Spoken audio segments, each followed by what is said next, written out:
할렐루야. 6월 9일 월요일 새벽 기도를 시작하겠습니다. 사도신경으로 우리의 신앙을 고백합니다. 나는 전능하신 아버지 하나님 천지의 창조주를 믿습니다. 나는 그의 유일하신 아들 우리 주 예수 그리스도를 믿습니다. 그는 성령으로 잉태되어 동정녀 마리아에게서 나시고 본디오 빌라도에게 고난을 받아 십자가에 못 박혀 죽으시고 장사된 지 사흘 만에 죽은 자 가운데서 다시 살아나셨으며 하늘에 오르시어 전능하신 아버지 하나님 편에 앉아 계시다가 거기로부터 살아있는 자와 죽은 자를 심판하러 오십니다. 나는 성령을 믿으며 거룩한 공교회와 성도의 교제와 죄를 용서받는 것과 몸의 부활과 영생을 믿습니다. 아멘. 찬송가 70장 찬양하시겠습니다. 찬송가 70장입니다.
구약성경 민수기 35장 9절에서 21절까지 말씀입니다. 민수기 35장 9절에서 21절까지 말씀입니다. 다 찾으신 줄 알고 저 여러분들이 한 절씩 교도하도록 하겠습니다. 민수기 35장 9절에서 21절입니다. 여호와께서 또 모세에게 말씀하여 이르시되 이스라엘 자손에게 말하여 그들에게 이르라 너희가 요단강을 건너 가나안 땅에 들어가거든 너희를 위하여 성읍을 도피성으로 정하여 부지 중에 산인한 자가 그리로 피하게 하라. 이는 너희가 복수할 자에게 도피하는 성을 삼아 살인자가 회중 앞에 서서 판결을 받기까지 죽지 않게 하기 위함이니라. 너희가 줄 성읍 중에 6을 도피성이 되게 하되 세 성읍은 요단 이쪽에 두고 세 성읍은 가나안 땅에 두어 도피성이 되게 하라.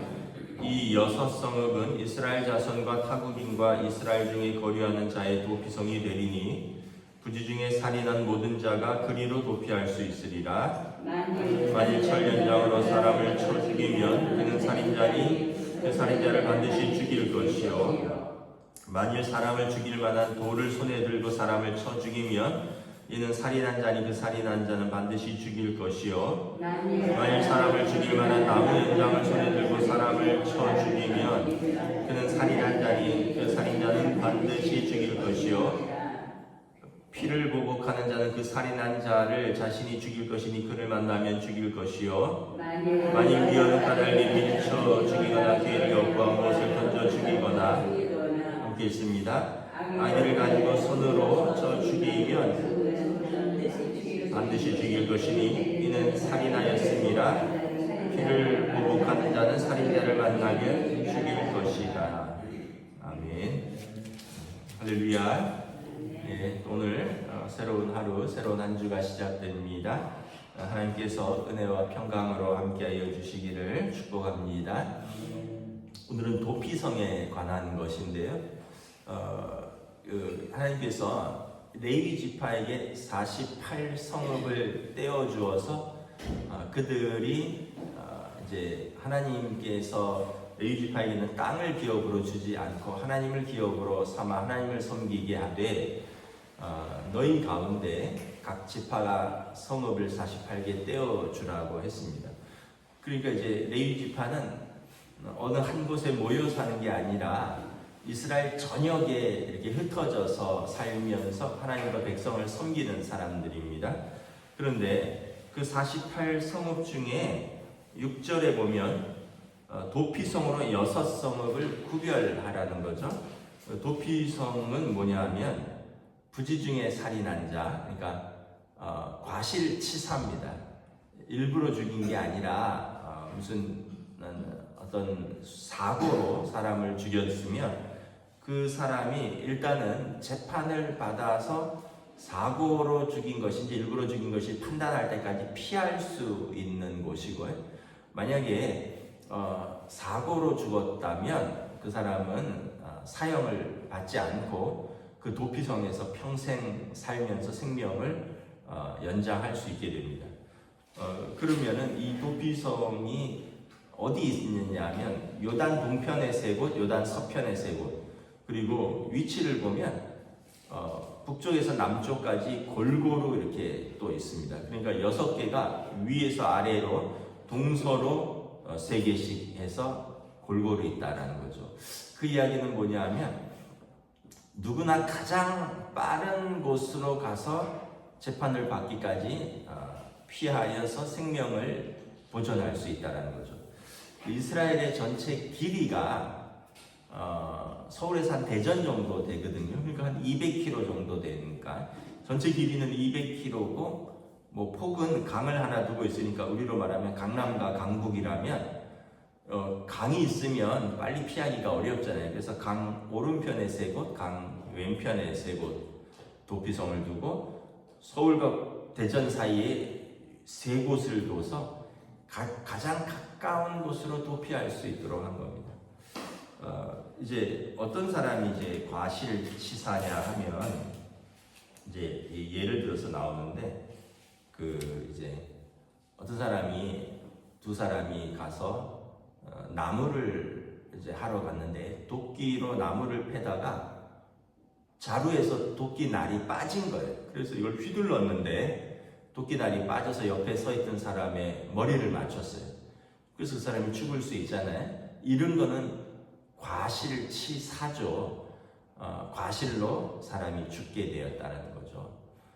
이런 경우에는 살인이라고 보긴 어렵죠. 고의로 한 게 아니라. 여기 분명히 고의로 한 게 나오죠. 16절에 보면 철연장으로 사람을 쳐 죽이면 살인자다. 사람이 죽일 만한 돌을 들고 쳐 죽이면 살인자다. 사람을 죽일 만한 나무 연장을 손에 들고 쳐 죽이면 살인자다. 미워하는 까닭에 어디서 밀쳐서 죽이거나 기회를 엿보아서 뭘 던져서 죽이면 살인자다. 분명하게 나오죠. 근데 이제 이런 식으로 아까 제가 말씀드렸던 이거는 이제 아마 다른 성경에 나오는데 이런 경우에는 도끼자루에서 날이 빠졌다든지 또는 혹시나 이제 이거는 이제 성경에 나오진 않는데 두 사람이 배를 타고 낚시를 하러 갔다가 뭐 어떻게 그물을 끌어올리다가 뭐 한 사람이 뭐 실수로 뭐 어떻게 그물을 놓쳤다든지 해서 잡고 있던 사람이 빠졌다, 이런 경우에는 이제 과실치사가 되겠죠. 그러면 이 사람은 가장 가까운 도피성으로 피하라는 거예요. 왜냐하면 지금처럼 이렇게 사법 체계가 서 있지 않은 시대니까 가족이 복수를 할 수 있거든요. 피해 복수자라는 표현이 나오는데, 죽은 사람의 가족들, 친척들, 19절에 보면 피를 보복하는 자는, 이런 표현이 나거든요. 그 죽은 사람의 피를 보복하기 위해서 가족이나 친척이, 혹시나 아들이 죽었으면 아버지가 돌아가셨으면 아들이 복수를 할 수 있잖아요. 그러니까 이 사람이 자기가 의도적으로 죽인 것이 아니라는 것을 재판을 받아서 판결을 받기까지, 12절에 보면 살인자가 회중 앞에 서서 판결을 받기까지 죽지 않게 하기 위해서, 일단 재판이 끝날 때까지는 살아 있어야지 이게 과실치사인지 아니면은 뭐 계획살인인지를 밝힐 수 있는 거죠. 그래서 이 6곳을 구분하여서 나중에 제사장 앞에서 재판을 받습니다. 그래서 일부러 한 것이 아니라는 것을 확정하면 이 사람은 제사장이 살아있는 동안에는 그 도피성에 나올 수가 없어요. 그냥 그 도피성에서 평생을 살아야 됩니다. 왜냐하면 어쨌든 죽은 사람은 억울하잖아요. 그 죽은 사람의 가족이 복수를 할 수 있으니까 과실치사라도 벌은 받아야 되잖아요. 그러니까 이 사람은 거주지를 제한하는 거예요. 그 도피성에서 평생 사는 겁니다. 그래도 생명을 구할 수 있잖아요. 그리고 이것은 15절에 보면 이스라엘 자손뿐만 아니라 외국인도 또 모든 사람도 그렇게 이제 개방되어 있다라는 거죠. 자, 우리가 여기서 이제 깨달을 수 있는 것은, 첫째는 하나님은 공정과 정의의 하나님이다. 재판을 통해서 죄를 가리기 전까지 어떤 판단하는 것을 보류하신다라는 거예요. 그래서 이런 법이 여러분 지금부터 무려 이게 3,500년, 4,000년 전에 이런 법이 있는 거예요. 지금도 여러분 우리가 만약에 법이 없다면 곳곳에서 난리가 나겠죠. 막 가서 뭐 누구를 때렸다든지 누구를 쳐 죽였다든지, 나는 이만큼 때렸는데 그쪽 가족은 와서 나는 아이들끼리 싸웠는데 우리 아이가 저쪽 아이를 이만큼 때렸는데 저쪽 아버지는 와서 우리 아이를 중상을 입힌다든지 죽인다든지, 이런 무법천지의 시대일 텐데, 지금부터 3,500년 전, 4,000년 전에. 근데 이미 하나님의 법은 재판을 통해서 이제 벌을 주도록 되어 있다. 그래서 동해복수법이라 그러잖아요. 눈은 눈으로, 이는 이로. 눈을 다쳤으면 눈을 다친 만큼의 벌을 가하라는 거예요. 한쪽 눈을 다쳤는데 다친 사람은 열받아서 양쪽 눈을 다치게 할 수 있잖아요. 그거는 안 된다는 거예요. 한쪽 이가 빠졌는데 와서 그냥 이를 10개를 부러뜨릴 만큼 때리면 안 된다는 거예요. 그게 동해복수법인데, 이제 더 나아가서 이제 그거를 돈으로 보상할 수 있도록 되어 있습니다. 그러니까 꼭 눈은 눈으로 때리라는 게 그 눈을 뽑으라는 얘기가 아니라 그 눈에 해당하는 손해를 보상할 수 있도록, 돈으로 갚을 수 있도록. 그러니까 굉장히 법이 정교하게 되어 있는 거죠. 또 하나는 뭐냐 하면 반드시 모든 죄는 판단받는다는 거예요. 이걸 보면 재판장 앞에서 판단을 받도록 되어 있습니다. 그리고 살인자면 사람은 죽는 거예요. 그러나 과실치사면 살되 거기에 대한 거주지에 제한을 둬서 평생 자신의 또 그거 과실이지만 사람이 죽은 거니까 평생 자신도 거기에 제한되어서 그곳을 벗어나지 못하면서 살면서 속죄하는 마음으로 사는 거죠. 그러니까 우리가 인간 사회도 이렇게 죄에 대해서 엄격하다면 하나님 앞에서는 어떨까? 이제 성경에 보면 하나님 앞에 서면 우리 입으로 우리 죄를 다 고백할 때가 올 것이다 라고 했습니다. 여러분, 그러면 얼마나 두렵겠습니까? 얼마나 또 부끄럽겠습니까? 여러분, 사람 앞에서도 혹시 죄를 고백해 보셨나요? 그러기가 쉽지 않죠. 자녀들이 부모님 앞에서 잘못한 것을 얘기할 때도 아마 100% 다는 못할 거예요. 잘못한 요점만 이야기할 거예요.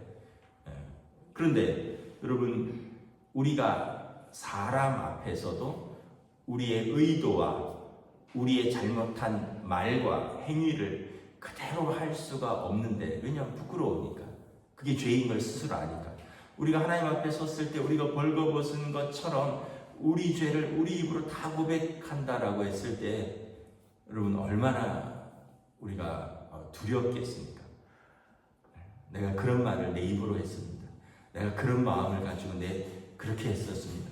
얼마나 하나님 앞에서 부끄러울까요? 그런데 정말 감사한 것은 예수님께서 그러한 우리 죄를 짊어지고 십자가에서 속량을 하셨다는 것. 그래서 하나님께서 우리의 전에 지은 죄를 넘어가신다는 것. 죄가 없다는 게 아니라 우리 전에 지은 죄를 넘어가신다는 거죠. 그래서 이게 은혜의 삶이다. 그러면 우리가 은혜의 삶은 이제 용서를 받고 또 하나님께서 넘어가시니까 이 은혜의 삶은 우리가 아무렇게나 그럼 살아도 되느냐, 없어졌으니까, 묻지 않으시니까, 용서받았으니까, 그게 아니라 우리는 더 선을 추구하고 이제 죄는 더 미워하는, 그래서 성경에 보면 죄와 피 흘리기까지 싸움. 그러니까 이제 더 하나님 기뻐하시는 삶으로 나아가는 거예요. 근데 여러분, 만약에 죄를 용서받았는데 계속해서 그걸 악용해서 계속 같은 죄로 또는 반복되는 죄로 아니면 더 심한 죄로 나아간다. 성경은 뭐라고 하냐면 이는 악한 자니라 이렇게 돼 있어요. 악하다는 거예요. 죄를 지을 수 있어요. 회개할 수 있어요. 또 넘어질 수 있어요. 그러나 또 용서가 있고 다시 기회가 주어졌어요. 근데 이거를 악용해서 반복해서 계속해서 같은 죄를 저지른다. 그러면 악한 자니라. 그래서 성경에 보면 이 성령을 거스르는 죄는 용서받지 못한다 이런 표현이 있습니다. 그 얘기는 뭐냐면 하나님을 고의로 거스리는 거예요. 일부러 하나님을 무시하고 또 일부러 하나님을 업신여기고, 그래서 이 성령은 하나님의 영이잖아요. 성령을 거스리는 것. 그러니까 우리가 연약해서 또 우리의 실수로 또 일부러가 아니라 우리의 살면서 죄와 허물들 이런 것은 있지만 우리가 작정하고 하나님을 이제 배신하고 우리가 작정하고 하나님을 무시하고 우리가 작정하고 하나님의 법을 무너뜨린다면 이것은 성령을 회방하는 자다. 이는 악한 자다. 성경은 말씀을 하는 것입니다. 말씀을 이렇게 마치겠습니다. 우리가 이렇게 살아가면서 첫째는 하나님의 은혜의 법을 먼저 생각을 합니다. 하나님께서 다 살피신다는 걸 볼 수 있어요. 오늘도 이 살인한 자들도 하나님이 살펴요. 고의살인이냐 아니면 부지 중에 살인한 자나.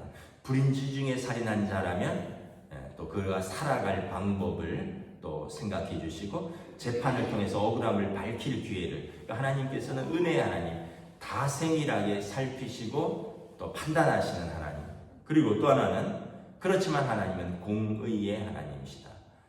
그 죄에 대한 벌을 통하여 사회가 또 사람들이 하나님 앞에서 공의롭게 정의롭게 살아가도록 이것을 구현하시는, 그래서 하나님은 은혜와 사랑의 하나님이지만 또 동시에 정의와 공의의 하나님이시라는 것을 보여주고 있는 것입니다. 우리는 어떻게 살아야 될 것인가? 우리는 이 두 가지를 항상 기억하고 우리가 잘못하면 회개하면 하나님의 은혜와 용서가 있고요. 그리고 우리의 삶에서는 항상 정의와 공의를 생각하면서 살면 하나님 기뻐하시는 삶이 될 것입니다. 기도하겠습니다.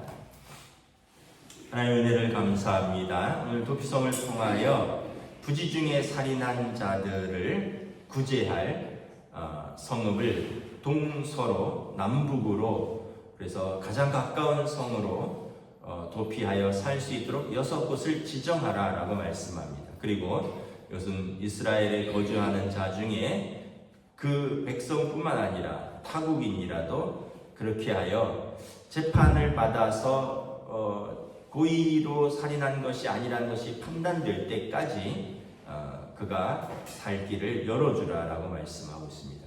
그리고 도피성에 들어간 자는 그 피해 복수자들이 스스로 또는 임의로 복수할 수 없고 재판이 끝날 때까지 기다려야 한다라고 말합니다. 그리고 살인한 자라면 그는 사형을 당할 것이요, 부지 중에 살인한 자라면 그는 도피성에서 평생 살면서 자기 죄를 속죄하며 생명을 구제받을 것이다 말씀하고 있습니다. 하나님께서는 죄에 대해서 묻되 또 은혜와 자비와 사랑의 하나님이시라는 것을 보여주면서 동시에 또 죄와 악에 대해서는 또 공의의 하나님이시라는 것, 정의의 하나님이시라는 것을 잘 보여주고 있습니다. 그러므로 우리의 죄와 허물에 대해서 예수 그리스도의 속량으로 우리가 용서받는 은혜를 입었으니 언제나 우리는 우리의 죄와 허물에 대해서 하나님 앞에 회개하는 마음가짐으로 살 것이고, 또한 우리가 언제나 우리의 삶에서 죄를 멀리하고 공의와 정의를 위하여 살아갈 때 이 땅이 하나님의 뜻이 구현되고 이 땅이 건강한 사회가 될 줄로 믿습니다. 오늘 하루도 우리들의 삶과 우리들의 말과 우리들의 행위와 우리들의 모든 것들을 성령님 인도하여 주시옵소서. 감사를 드리오며 우리 주 예수 그리스도 이름으로 기도드리옵나이다. 아멘. 하늘에 계신 우리 아버지의 이름을 거룩하게 하시며 아버지의 나라가 오게 하시며 아버지의 뜻이 하늘에서와 같이 땅에서도 이루어지게 하소서. 오늘 우리에게 일용할 양식을 주시고 우리가 우리에게 잘못한 사람을 용서하여 준 것 같이 우리 죄를 용서하여 주시고 우리를 시험에 빠지지 않게 하시고 악에서 구하소서. 나라와 권능과 영광이 영원히 아버지의 것입니다. 아멘.